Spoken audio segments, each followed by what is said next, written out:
కానీ అదే నరేంద్ర మోడీ గారు మాత్రం 10 సంవత్సరాల తర్వాత, మొన్న నేను ఉపన్యాసం చెప్పిన మళ్ళీ చెప్పిపోతున్నా, 2014లో 273 మంది గెలిస్తే 2019లో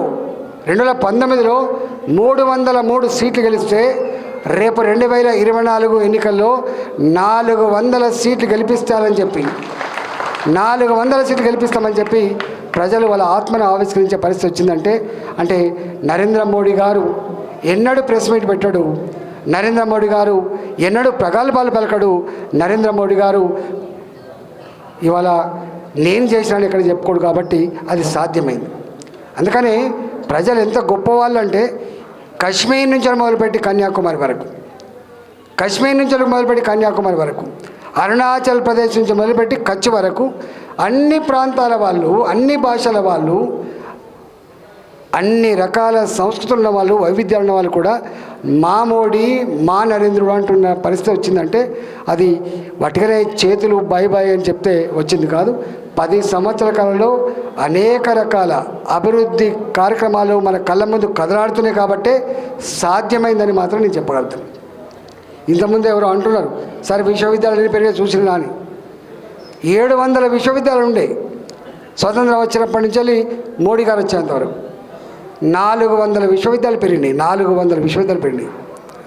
అసలు ఎంత తేడా ఉంది చూడండి. స్వతంత్రం వచ్చినప్పటి నుంచి 2014 వరకు ఇదే కేసీఆర్ అసెంబ్లీలో మాట్లాడిన మాట ఏంటంటే 2450 కిలోమీటర్లు నేషనల్ హైవేస్ ఉంటే 6 సంవత్సరాల కాలంలోనే 2500 కిలోమీటర్ల నేషనల్ హైవేస్ నిర్మాణం కాబట్టి అవి తెలంగాణలో అని చెప్పిండు. అంటే 50 ఏళ్ళ అభివృద్ధి 6 ఏళ్లలో చేసిన వ్యక్తి నరేంద్ర మోడీ గారు, గుర్తుపెట్టుకోండి. అందుకని చెప్పుకుంటూ పోతే కేసీఆర్ మాట్లాడిన మాటలు ఎప్పుడైనా వినండి. నరేంద్ర మోడీ గారి గురించి కేసీఆర్ మాట్లాడిన మాటలు, కేటీఆర్ మాట్లాడిన మాటలు, హరీష్ మాట్లాడిన మాటలు ఇవాళ మళ్ళీ వాళ్ళే ఇవాళ సాడు గుసగుస ఏం పెడుతున్నారో మనం చూస్తున్నాం. అది ఏమైతే తెలియదు కానీ ఒక గంట స్థాయికి దిగజారిపోయిండ్రు.